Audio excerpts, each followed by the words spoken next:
మీ కార్కి best ceramic coating premier care Apexer car detailing studio for contact. Gold భవిష్యత్ ఏంటి? బంగారం ఎప్పుడు కొనాలి? బంగారం ఎలా కొంటే లాభం పొందొచ్చు? పెరుగుతున్న ధరలు తగ్గుతాయా? 2026లో ఎలా ఉండబోతున్నాయి? తులం 2 లక్షలకు వెళ్ళిపోతుందా? ఇవే డౌట్స్ అందరిలో కూడా కనబడుతూ ఉన్నాయి. సామాన్యుడి నుంచి కూడా పెద్దవాళ్ళ వరకు కూడా ఇవన్నీ కూడా ఈ డౌట్స్ అన్ని కూడా క్లియర్ చేయడానికి ఈరోజు మనతో పాటు లైవ్ కాల్లో ఉన్నారు మార్కెట్ అనలిస్టులు శ్రీ రామచంద్రమూర్తి గారు. వారిని అడిగి మరిన్ని వివరాలు తెలుసుకుందాం. నమస్కారం అండి. నమస్తే అండి.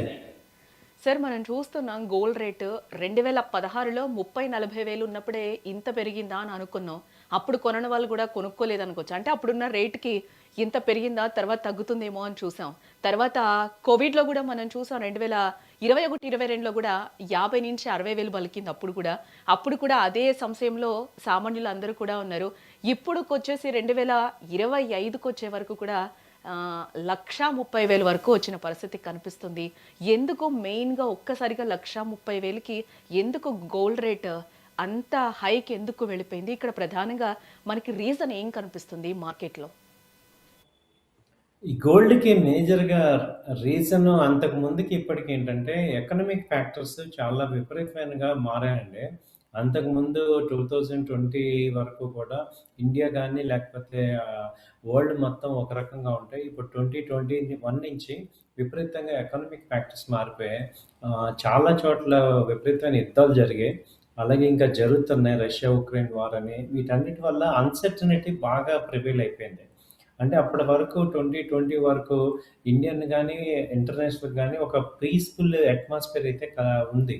ఇప్పుడేంటంటే కంప్లీట్‌గా అన్‌సర్టెనిటీ. ఎప్పుడైతే కోవిడ్ అటాక్ అయిందో అసల ప్రాణాలు పోవటం ఇలా ఇంత ఇదిగా అయిపోతుందనే పాటికి ఏమైందంటే అందరికీ గూడా ఒక రకమైన అన్‌సర్టెనిటీ వచ్చేసింది. జాబ్‌లు ఇవాళ మనం జాబ్ చేయకుండా ఇంట్లో కూర్చోటం, ఉండటం వీటన్నిటి వల్ల ఏమవుతుందంటే మనీ మీద అంతకుముందు థింకింగ్‌కి, ఇప్పుడు థింకింగ్‌కి చాలా థాట్ ప్రాసెస్ మారిపోయిందనమాట. సో, విపరీతమైన మనీ లాస్ట్ 3, 4 ఇయర్స్‌లో ఖర్చయిపోయింది. దాంతో మేజర్‌గా ఇన్‌ఫ్లేషన్ పెరిగిపోయింది. ఇంటర్నేషనల్‌గా కూడా ఇన్‌ఫ్లేషన్ పెరగటంతో ఈ రేట్ కట్ చేయటం జరిగింది. దానివల్ల మనకేంటంటే గోల్డ్ రేట్లు పెరిగినాయి. సో, అన్‌సర్టెనిటీ ఒకటి ఎక్కువ అవ్వటం, అలాగే ఈ డిమాండ్ ఫర్ రైట్ ఇన్వెస్ట్‌మెంట్‌కి అందరూ కూడా సేఫ్టీ హెవెన్ అని గోల్డ్ కొనటం మొదలుపెట్టారు. ఇప్పుడు స్టాక్ మార్కెట్స్ డౌన్ అయిపోవటం, అలాగే రియల్ ఎస్టేట్ అంతా కూడా కూడా విపరీతంగా కొనే పరిస్థితి లేకపోవడంతో ఎక్కువ మంది అందరూ కూడా భారతీయులు గానీ, వేరే వాళ్ళు గానీ ఈ యొక్క గోల్డ్ మీద ఎక్కువ మంది కొనటం మొదలుపెట్టారు. అలాగే గోల్డ్‌ని మనం లాస్ట్ 2 ఇయర్స్ ఎస్పెషల్‌గా చూసుకుంటే 2024-2025 ఈ డొనాల్డ్ ట్రంప్ గారు అధికారంలోకి వచ్చాక చాలా చాలా మార్పులన్నీ కూడా జరుగుతున్నాయి ఇంటర్నేషనల్‌గా. ఆయన రోజుకొక డెసిషన్ తీసుకుంటున్నారు. రోజుకొక కంట్రీని చాలా ఇబ్బంది పెడుతున్నారు. పర్టిక్యులర్‌గా ఈ రష్యా సపోర్ట్ చేసే కంట్రీస్ అన్నిటిని కూడా బాగా ఇబ్బంది పెడుతున్నారు. దానివల్ల ఏంటి ఇండియాని మెయిన్ టార్గెట్ చేసుకుంటున్నారు. ఇండియా టార్గెట్ చేయడంతో ఏమవుతుంది ఇండియన్ టారిఫ్స్ పెంచారనమాట. ఎప్పుడైతే ఈ టారిఫ్స్ బాగా పెరుగుతున్నాయో 50% మామూలుగా 25% టారిఫ్ వల్ల 50% అయింది. గత ఏప్రిల్ నుంచి కూడా ఈ యొక్క సిట్యుయేషన్ రావటంతో ఇక ఇండియన్ ఎక్స్‌పోర్ట్స్ తగ్గిపోయి ఇన్‌ఫ్లేషన్ ఎక్కువైపోయింది. అందుకని ఇండియన్స్ అంతా కూడా ఇంపోర్ట్స్ రూపీ వాల్యూ తగ్గిపోతుంది. సో, రూపీ తగ్గడం వల్ల అందరూ ఏం చేస్తున్నారంటే సేఫ్ హేవెన్ అని గోల్డ్ కొనటం అనేది స్టార్ట్ చేశారు. సో, ఇప్పుడు అందరికన్నా కళ్ళంటేంటే సేఫ్టీగా ఉండే మెటల్ ఏంటి గోల్డ్ గానీ, సిల్వర్ గానీ మేజర్‌గా జరుగుతున్నాయి. సో, ఈ విషయాలన్నీ కూడా మనం ఆలోచిస్తే గత సంవత్సరం నుంచి ఇప్పటి వరకు చూసుకుంటే దాదాపు గోల్డ్ 70,000 అదివరకు ఉండేది లాస్ట్ ఇయర్. ఇప్పుడు 1,30,000కి వెళ్ళిపోయింది. సో, 60,000 పెరిగింది. దీనికి ఒకటే రీజన్ మేజర్‌గా ఏంటంటే ఇండియా యొక్క ఇన్‌ఫ్లేషన్ పెరుగుతోంది. అలాగే అన్‌సర్టెనిటీ ఇండియాలో పెరుగుతుంది కాబట్టి గోల్డ్ పెరుగుతుందండి. ఇదే మేజర్‌గా మనం చెప్పే రీజన్. సార్, అంటే స్టేట్స్ కూడా మనం చూస్తే, అంటే కంట్రీస్ మనం చూస్తే చైనా, రష్యన్ వంటివి గోల్డ్ ఎక్కువగా కొనడం, ఆ ప్రభావం కూడా ఇండియా గోల్డ్ రేట్ మీద ఎంత ఎఫెక్ట్ చూపించే అవకాశాలు కనిపిస్తున్నాయంటారు? యాక్చువల్‌గా ఒకప్పుడు గోల్డ్‌ని సెంట్రల్ బ్యాంక్స్ ఇదొక మంచి టాపిక్ అడిగారు మీరు. ఇంకొక యాస్పెక్ట్‌లో ఏంటంటే సెంట్రల్ బ్యాంక్స్ వరల్డ్ మొత్తం చూసుకుంటే వాళ్ళెవరు కూడా అదివరకు డాలర్స్‌ని కొనుక్కునేవాళ్ళు. డాలర్స్‌ని సేవ్ చేసుకునేవాళ్ళు. ఇవాళ డాలర్స్‌ని ఎవరు గూడా హోల్డ్ చేసే పరిస్థితిలో లేరు. ఎందుకంటే పెద్ద ఎత్తున నాన్ యూఎస్ కంట్రీస్ ఏవైతే ఉన్నాయో వాటి యొక్క వాటిల్లో ఉన్న డాలర్స్ అన్నీ కూడా సీజ్ చేశారు యూఎస్ గవర్నమెంట్. మేజర్‌గా రష్యా గానీ, బ్రిక్ కంట్రీస్ బ్రెజిల్ గానీ, చైనా గానీ, ఇండియా ఈ ఇండియాలో ఇంకా అవ్వలేదు కానీ ఈ యొక్క కంట్రీస్‌లో ఏమైందంటే ఈ రష్యన్ మేజర్‌గా రష్యన్ కంపెనీస్ కానీ, లేకపోతే రష్యా కంట్రీస్ కానీ, చైనాలో గానీ వీటికి యూఎస్ డాలర్స్‌ని బ్యాన్ చేయటం వల్ల అంటే ఈ డాలర్స్‌ని డిపాజిట్ చేసిన వాళ్ళందరికీ కూడా అకౌంట్స్ ఇచ్చేసారు. దాంతో అకౌంట్స్‌లో ఆపరేట్ చేసే పరిస్థితి లేదు. కాబట్టి ఇప్పుడు ఎక్సెస్ అమౌంట్‌లో సేఫ్టీ ఏంటంటే వరల్డ్ మొత్తం మీద చూసుకుంటే డాలర్‌తో రిలయబుల్ అయ్యే ఒకే ఒక కరెన్సీ ఇంకోటి లేదు. కాబట్టి ఇంకో ఏ కరెన్సీని కూడా మనము సేవ్ చేసుకోలేము. కాబట్టి గోల్డ్‌ని సేవ్ చేసుకోవాల్సిన పరిస్థితి వచ్చింది. సో, అందుకని కంట్రీస్ అన్నీ కూడా ఎస్పెషల్లీ గోల్డ్‌ని కొంటున్నారు వాళ్ళు. సెంట్రల్ బ్యాంక్స్ కొని స్టోర్ చేస్తున్నారు. యాక్చువల్‌గా గోల్డ్ డెడ్ ఇన్వెస్ట్‌మెంట్. అంటే రిటర్న్స్ రావు. అయినా కొంటున్నామంటే ఇప్పుడు డాలర్ రిటర్న్స్ వస్తుంది. కానీ గోల్డ్‌లో రిటర్న్స్ రావు ఎవరికీ కూడా. కాబట్టి ఏమవుతుందంటే కానీ వాల్యూ తగ్గకూడదు. కరెన్సీ వాల్యూ తగ్గకూడదు. కంట్రీలో ఎప్పుడైతే కా గోల్డ్‌లో ఇంకొక అడ్వాంటేజ్ ఏంటంటే ఇమ్మీడియేట్‌గా కన్వర్టబుల్. ఎప్పుడైనా మార్కెట్‌లో అమ్మేయొచ్చు. అందుకని గోల్డ్‌ని కొనాల్సొస్తుంది. సో, ఎవరికీ ఇప్పుడు యాక్చువల్‌గా మేజర్‌గా సెంట్రల్ బ్యాంక్స్ ఎవరు కూడా కొనకూడదు. ఎందుకంటే అది కొనడం వల్ల అమౌంట్ బ్లాక్ అయిపోద్ది వాళ్ళకి. Dead investment. కానీ ఇంకో ఆల్టర్‌నేట్ లేక ప్రెజెంట్ ఇది కొంటున్నారు. బట్ ఎప్పుడైతే ఈ యొక్క అన్‌సర్టెనిటీస్ కొంచెం తగ్గుతాయో, లేదా గోల్డ్ డాలర్‌కి ఆల్టర్‌నేట్ కరెన్సీ ఏమన్నా వస్తుందో, అప్పుడు ఈ గోల్డ్ ప్రవాహం అనేది తగ్గే ఛాన్సెస్ ఉంటాయి. అయితే ఈ పెరుగుదల ఇంకా ఎంతకాలం కొనసాగుతుందంటారు? అంటే లాంగ్ లాంగ్ టర్మ్‌లో షార్ట్ టర్మ్‌లో ఏ విధంగా ఎఫెక్ట్ చూపించే అవకాశం కనిపిస్తుంది సార్? లాంగ్ టర్మ్‌లో చూసుకుంటే ఇది ప్ర కంటిన్యూగానే ఉంటుందండి. ఎందుకంటే ట్రంప్ గారు ఉన్నంత కాలం అన్‌సర్టనిటీ ఉంటుంది.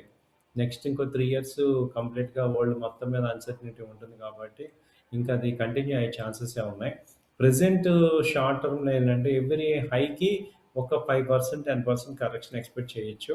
సో, ఇప్పుడు 130 మేజర్‌గా సైకలాజికల్ కాబట్టి గోల్డ్ 130, 135 వచ్చి సిల్వర్ 2,00,000 అలా వచ్చినప్పుడు కొంత సైకలాజికల్‌గా కరెక్షన్ వచ్చి మళ్ళీ అవి కొంచెం కరెక్షన్ దిద్దుబాటు అయ్యి మళ్ళీ వస్తది. కానీ ఓవరాల్‌గా అయితే పాజిటివ్‌గానే ఉంది గోల్డ్ అయితే. ఈవెన్ గోల్డ్ వచ్చిన 120కి అలా రావచ్చు గానీ, బట్ మళ్ళీ 140, 150 కూడా ఎళ్తుంది. ఈ 2, 3 ఇయర్స్‌లో ఛాన్సెస్ ఉన్నాయి. సో, ఇప్పుడు ఈయన టెన్యూర్ ఉన్నంత వరకు కూడా కంప్లీట్ అన్‌సర్టనిటీ. ఈయనేంటంటే ఎక్కడ పీస్‌ఫుల్‌గా అందరిని ఉంచే పరిస్థితి కాదు. ఈవెన్ అమెరికా సంగతి లోపల చూస్తే కూడా అమెరికాకి మొత్తం డెట్ ఎక్కువుంది. ఆ డెట్ ఎక్కడి నుంచి కవర్ చేయాలి? ఏంటి? అన్‌ఎంప్లాయ్‌మెంట్ రేట్ ఉంది. అమెరికాలో కూడా చాలా అన్‌సర్టనిటీస్ ఉన్నాయి. ఇందాక ఇంట్రెస్ట్ రేట్స్ తగ్గించారు వీళ్ళు. సో, ఇంట్రెస్ట్ రేట్ తగ్గడం వల్ల ఏమవుతుంది? డాలర్స్ ఇంకా ప్రింటింగ్ చేస్తా అంటున్నారు dollars. $40,000,000 billion dollars currency bond buying programme జరుగుతుంది. అంటే ఏంటి? డాలర్స్ ఇప్పుడు మార్కెట్‌లోకి వస్తాయి. మార్కెట్‌లోకి డాలర్స్ రావడం వల్ల డాలర్ వాల్యూ తగ్గుతుంది. సో, ఆటోమేటిక్‌గా గోల్డ్‌కి వాల్యూ పెరుగుతుంది. సో, ఇది ఎక్కడ చూసినా గానీ గోల్డ్ అయితే ఇప్పట్లో తగ్గేటట్టు లేదు. ఓకే. సార్ ఇంకా గోల్డ్ పెరిగే ఛాన్సెస్ ఉన్నాయి అని అంటున్నారు. ఇప్పుడు మిడిల్ క్లాస్ పీపుల్ అందరూ కూడా ఏదైనా కూడా కొనాలి అనుకుంటే చిన్న అకేషన్ అయినా కూడా మనం గోల్డ్ కొంటాం. ఇంకా పెళ్ళిళ్ళంటే చెప్పాల్సిన అవసరం లేదు. బట్ ఏంటంటే ఒక టైం కోసం అనేది సామాన్యులు వెయిట్ చేస్తూ ఉంటారు. అంటే 5,000 తగ్గినా కూడా ఎక్కడో తరుగులోనే ఎక్కడో చోట మిగులుతుందనేది మనము జనరల్‌గా ఆలోచించే థింకింగ్ ఉంటుంది గోల్డ్ కొన్నప్పుడు. రూ. 100 తగ్గినా కూడా అది ఎక్కువగా కూడా మనకు కనిపిస్తూ ఉంటుంది. గోల్డ్ షాప్ వాడు ఒక రూ. 100 తగ్గించాడు అనంటే. సో, ఇప్పుడు మనము సామాన్యులు కొనాలంటే రైట్ టైమ్ అంటారు. మీరు ఇందాక మనం మాట్లాడుకున్నప్పుడు ముందు చెప్పారు. అంటే 150 వరకు కూడా వెళ్ళే ఛాన్సెస్ ఉన్నాయి. అటు ఇటు అయితే ఒక 10,000 మాత్రమే తగ్గొచ్చు అని అంటున్నారు. దీనికి ఎక్కువ టైం పట్టే ఛాన్సెస్ ఉన్నాయా? లేకపోతే ఇప్పుడు రైట్ టైమ్‌లో మనం కొనుక్కోవచ్చు అని అంటారా? సామాన్యులకి మీరేం చెప్తారు? అంటే గోల్డ్ కొనేవాళ్ళు ఎవరు కూడా సామాన్యులు కాదండి. సో, కాబట్టి ఇప్పుడు గోల్డ్ కొనేవాళ్ళంతా రిచ్ పీపులే. సో, మీరు సామాన్యులని అనక్కర్లా. అండ్ రెండోదేంటంటే ముందు మీరు ఆహ్, ఒకే పాయింట్‌ని 2 రకాలుగా చూడొచ్చు. ఆల్రెడీ గోల్డ్ ఉన్న వాళ్ళందరూ గూడా గోల్డ్ పెరిగిపోయినట్టే గదా! ఇప్పుడు పెరిగిన గోల్డ్ కొందాం వద్దా అనేది ఒక నిమిషం గానీ, గోల్డ్ అయితే అందరూ మన ఇండియన్స్ చేసుకున్న అదృష్టం ఏంటంటే ఇండియన్స్ అందరికి దగ్గర గోల్డ్ ఉంటది. కాబట్టి మనందరం ఇప్పుడు రిచ్ పీపుల్. మనం లక్షాధికారులం అయిపోయాం అనుకోండి. గోల్డ్ వల్ల ఈవెన్ ఇంకోటేంటంటే ఇప్పుడు గోల్డ్ మనకి ఈవెన్ బ్యాంక్స్ కూడా అక్యుములేట్ చేసిన గోల్డ్ కనుక చూస్తే రియల్‌గా మన ఇంట్లో భారతదేశంలో ఉన్న కుటుంబాలన్నీ కూడా ఇప్పుడు చాలా రిచ్ అయిపోయినాయి. బికాస్ ఆఫ్ గోల్డ్ రేట్ పెరగటం వల్ల. కాబట్టి మనం ఇక సామాన్యులం కాదు. సో, మనం ఇప్పుడు గోల్డ్ కొనుక్కోవాలి. కాకపోతే ఏంటంటే ఇప్పుడు 1,30,000 దగ్గర కొనటం, 1,20,000 దగ్గర కొనటం ఏంటి? సో, ఇప్పుడున్న పరిస్థితుల్లో ఇమ్మీడియేట్‌గా వెనక్కి వస్తుందా అనేది పాయింట్ తెలుసుకుంటే జస్ట్ ఒక మీరన్నట్టు రూ. 100కి, 200కి తీసుకొని ఆలోచిస్తుంటేనే ఇక్కడ 1 ఇయర్‌లో 70-80కి వెళ్ళిపోయింది. సో, ఇప్పుడు అంతకు ముందేంటంటే నార్మల్ కరెక్షన్ ఉండేది. అన్‌సర్టెనిటీ తగ్గంగానే బాగా బంగారం కూడా డ్రాస్టిక్‌గా ఫాల్ అయ్యేది. ఇప్పుడసల అన్‌సర్టెనిటీ తగ్గినా కూడా పెరుగుతుంది. అంటే ఏంటంటే ఎవ్రీబడీ బయింగ్ గోల్డ్. సో, మనమే లేట్ ఉన్నాం. సో, ఇప్పుడున్న పరిస్థితులు ఏంటంటే మీరు 50% ఇన్వెస్ట్‌మెంట్ చేసుకొని మళ్ళీ డౌన్‌లో కూడా కొనుక్కోవాలి. సో, ఇంకా గోల్డ్ ఇవాళ మేబీ తగ్గినా బట్ మళ్ళీ పెరిగేదే గానీ ఇక్కడ తగ్గేదేం లేదు దీనిలో. జస్ట్ లైక్ ఇంకా ఉంది 150 దాకా కూడా ఉంది. సో, మనమేంటంటే ఇక గోల్డ్‌ని ఈ రేట్‌ని యాక్సెప్ట్ చేసేసి తొందరగా మనం ఎవరన్నా ఇన్వెస్ట్‌మెంట్ చేసేవాళ్ళందరూ చేసుకోవటమే. ఎందుకంటే ఇంకా తగ్గినా ఒక 10,000 అంటున్నాం. బట్ 10,000 ఎప్పటినుంచో చెప్తున్నాను నేను గూడా. బట్ 2 మంత్స్ బ్యాక్ నుంచి చూస్తున్నా ఎక్కడ తగ్గట్లేదు. మొన్నెప్పుడో ఒకసారి ఒక డిప్ వచ్చింది 1,17,000 దాకా మళ్ళీ ఎమ్మటే వచ్చేసింది. సో, కాబట్టి ఏంటంటే గోల్డ్ కొందామంటే కొంటమే. దీంట్లో ఇంకేం లేదు ఆలోచన. అంటే ఇప్పుడున్న సిట్యుయేషన్‌లో కొనేయడమే బెటర్ అంటారా అయితే? అంటే మళ్ళీ ఇంకా తగ్గుతుందేమో 5,000, 2,000 తగ్గితే మనకి ఎంతో కొంత మిగులుతుంది గదా! అని కూడా ఆలోచిస్తూ ఉంటారు. బట్ ఈ టైంలో ఇంకా కొనేయడమే బెటర్ అంటారా? ఈ ఆలోచనలన్నీ ఇప్పుడు సెట్ అవ్వవండి. డబ్బులుంటే కొనేయటమే. ఈవెన్ ఛాన్సెసే గాని డిజిటల్ అయినా తగ్గేవి లేవు. తగ్గే ఛాన్సెస్ తగ్గినా పెద్ద తగ్గే ఛాన్సెస్ ఏం కనపడలేదు కాబట్టి. సో, బంగారం అయితే కొనేయొచ్చు. సిల్వర్ విషయంలో కొంచెం వెయిట్ చేయొచ్చు కానీ గోల్డ్ అయితే ఓకే కొనేయొచ్చు. హ్మ్.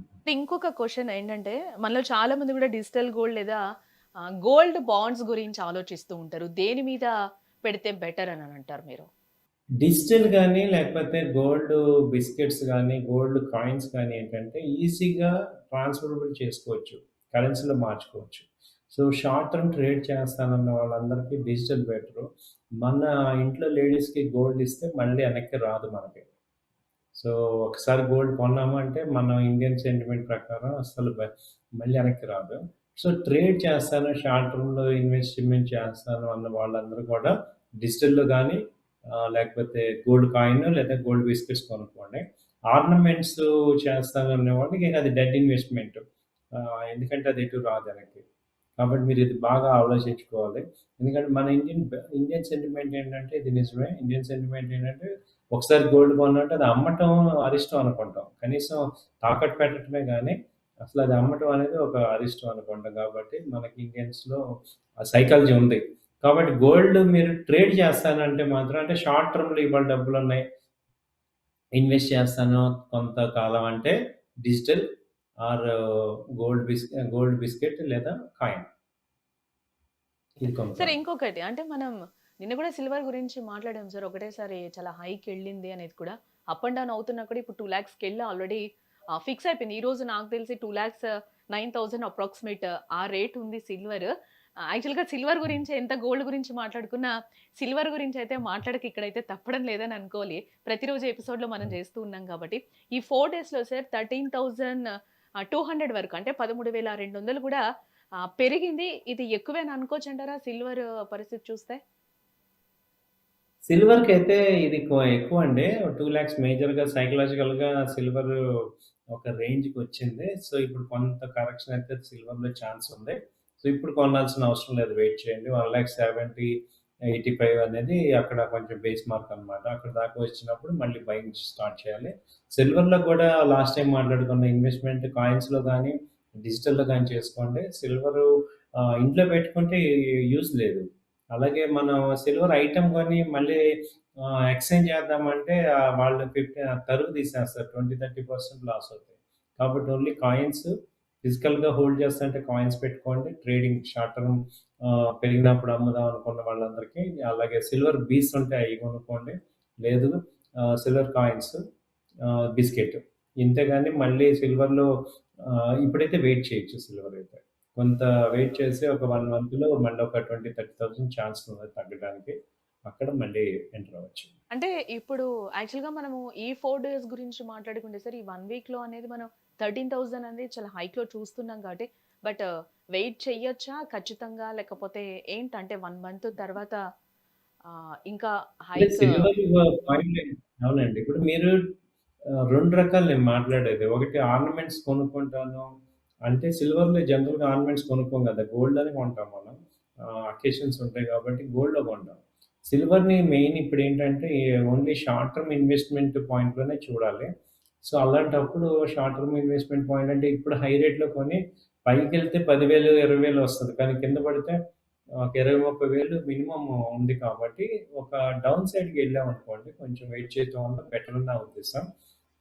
లేదు నేను మనీ ఉంది క్యాపిటల్ అన్నప్పుడు ఇక్కడ ఒక 20% ఇన్వెస్ట్ చేయండి. మళ్ళీ డిప్‌లో మళ్ళీ ఒక 20%, 30% ఇన్వెస్ట్ చేసుకోవచ్చు. సో, 3 పార్ట్స్ అన్నా చేయండి.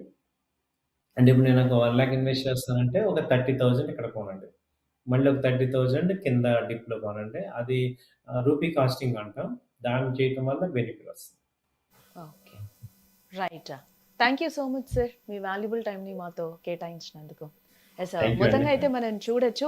యెస్. ఫైనల్‌కైతే గోల్డ్ కొనే వాళ్ళకైతే రైట్ టైమ్ అని కూడా మార్కెట్ నిపుణులైతే సలహా ఇస్తున్నారు. ఎందుకంటే ఫ్యూచర్‌లో కూడా ఇంకా గోల్డ్ పెరిగే ఛాన్స్ ఉంది. మనము రేపు తగ్గుతుందేమో అని చెప్పి కూడా అని అనుకుంటూ ఉంటాం. బట్ ఈ రోజు రేటుని చూసి మళ్ళీ మనం ఫీల్ అయ్యే రోజులైతే ఖచ్చితంగా ఉంటాయి కాబట్టి, ఇప్పుడు ఎండ్ ఆఫ్ ది డేకైతే ఇప్పుడు మనం కొనుక్కోవడం బెటర్ అని కూడా మార్కెట్ నిపుణులైతే సలహాలైతే ఇస్తున్నారు.